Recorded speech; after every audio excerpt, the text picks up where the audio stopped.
Big boss ನಂತರವೂ ಸ್ನೇಹ ಉಳಿಸಿಕೊಂಡಿರುವ ಶಿಶಿರ್ ಶಾಸ್ತ್ರಿ ಮತ್ತು ಐಶ್ವರ್ಯ ಸಿಂಧೋಗಿ ಜೋಡಿಯ ಬಗ್ಗೆ ಸದಾ ಚರ್ಚೆ ನಡೀತಾನೆ ಇರುತ್ತೆ.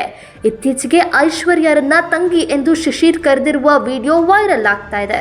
ಆ ಹೇಳಿಕೆಯ ಹಿಂದಿನ ನಿಜವಾದ ಕಾರಣ ಏನು ಗೊತ್ತಾ? ಬಿಗ್ ಬಾಸ್ ಮನೆಯಲ್ಲಿ ಲವ್, ರೊಮ್ಯಾನ್ಸ್, ಅಲ್ಲಿಂದ ಹೊರಗೆ ಬರ್ತಾ ಇದ್ದಂತೆಯೇ ಕಿತ್ತಾಟ, ನಾನ್ಯಾರೋ ನೀನ್ಯಾರೋ ಎಂದುಕೊಳ್ಳೋದೆಲ್ಲ ಸರ್ವೇ ಸಾಮಾನ್ಯ. ಇದು ಎಲ್ಲ ಭಾಷೆಗಳ ಬಿಗ್ ಬಾಸ್ನಲ್ಲಿ ಕೇಳಿ ಬರೋದೆ. ಆದರೆ ಹಾಗೆ ಮಾಡದೆ ಬಿಗ್ ಬಾಸ್ ಕನ್ನಡ ಸೀಸನ್ 11ರಿಂದ ಹೊರಗೆ ಬಂದ ಮೇಲೂ ಅದೇ ರೀತಿ ಫ್ರೆಂಡ್ಶಿಪ್ ಉಳಿಸಿಕೊಂಡವರು ಐಶ್ವರ್ಯ ಸಿಂಧೋಗಿ ಮತ್ತು ಶಿಶಿರ್ ಶಾಸ್ತ್ರಿ.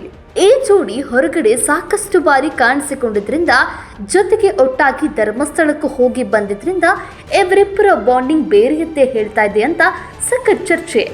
ಇವರಿಬ್ಬರು ನಿಜ ಜೀವನದಲ್ಲಿ ಒಂದಾಗಲಿ, ಮದುವೆಯಾಗಲಿ ಎಂದು ಅಭಿಮಾನಿಗಳು ಹಾರೈಸ್ತಾ ಇದ್ದಾರೆ. ಅದೇ ರೀತಿ ಇವರಿಬ್ಬರ ಸ್ನೇಹ ಗಟ್ಟಿಯಾಗುತ್ತಲೇ ಸಾಗ್ತಿದೆ. ಈಗ ಈ ಜೋಡಿ ಇದಾಗಲೇ ಹಲವು ಬಾರಿ ಒಟ್ಟಿಗೆ ಕಾಣಿಸಿಕೊಂಡಿದೆ. ಮೈಚಳಿ ಬಿಟ್ಟು ಸ್ಟೆಪ್ಸ್ ಹಾಕಿದ್ದು ಇದೆ. ಇದೀಗ ಈ ಜೋಡಿಯ ಮತ್ತೊಂದು ಫೋಟೋಶೂಟ್ ವೈರಲ್ ಆಗ್ತಿದ್ದು, ಇದನ್ನು ನೋಡಿದ ಮೇಲೂ ಏನಿಲ್ಲ ಹೇಳ್ತೀರಾ ಎಂದು ಅಭಿಮಾನಿಗಳು ಕೇಳ್ತಿದ್ದಾರೆ. ಏಕಾಏಕಿ ಅಣ್ಣ ತಂಗಿ ಅಂದ್ಬಿಟ್ರೆ ಹೇಗಿರುತ್ತೆ? ಆದರೆ ಶಿಶಿರ್ ಅವರ ಬಾಯಿಯಿಂದ ನಿಜಕ್ಕೂ ಆ ಮಾತು ಬಂದಿದೆ. ಆದರೆ ಅವರು ಹಾಗೆ ಹೇಳಲು ಕಾರಣನೂ ಇದೆ.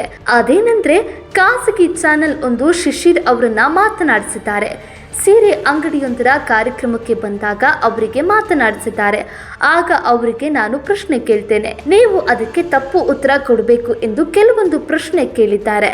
ಬಳಿಕ ಕೊನೆಯದಾಗಿ ಐಶ್ವರ್ಯ ನಿಮಗೆ ಏನು ಆಗಬೇಕು ಎಂದು ಪ್ರಶ್ನಿಸಿದಾಗ ತಪ್ಪು ಉತ್ತರದ ರೂಪದಲ್ಲಿ ತಂಗಿ ಎಂದು ಹೇಳಿ ತಾವೇ ಜೋರಾಗಿ ನಕ್ಕಿದ್ದಾರೆ ಅಷ್ಟೇ. ಆದರೆ ಐಶ್ವರ್ಯ ನನಗೆ ತಂಗಿ ಆಗಬೇಕು ಎನ್ನುವ ಕ್ಲಿಪ್ ಅಷ್ಟೇ ಕಟ್ ಮಾಡಿ ಅದು ಸೋಷಿಯಲ್ ಮೀಡಿಯಾದಲ್ಲಿ ಶೇರ್ ಮಾಡ್ತಿದ್ದಾರೆ. ಆದರೆ ಇದುವರೆಗೂ ಅವರು ತಮ್ಮ ಮದುವೆಯ ಬಗ್ಗೆ ಮಾತನಾಡಿರಲಿಲ್ಲ. ಮದುವೆಯ ಬಗ್ಗೆ ಪ್ರಶ್ನೆ ಕೇಳಿದ್ದ ಸಂದರ್ಭದಲ್ಲಿ ಅವರು, ನಮ್ಮಿಬ್ಬರಿಗೂ ಸಾಕಷ್ಟು ಮದುವೆ ಪ್ರಪೋಸಲ್ ಬಂದಿದೆ, ನಾವಿಬ್ಬರು ಬಿಸ್ನೆಸ್ ಪಾರ್ಟ್ನರ್ ಆಗ್ಬೋದು ಅಷ್ಟೇ, ಆದರೆ ಸಂಗಾತಿಗಳಲ್ಲ ಎಂದು ಸ್ಪಷ್ಟನೆ ಕೊಟ್ಟಿದ್ದಾರೆ.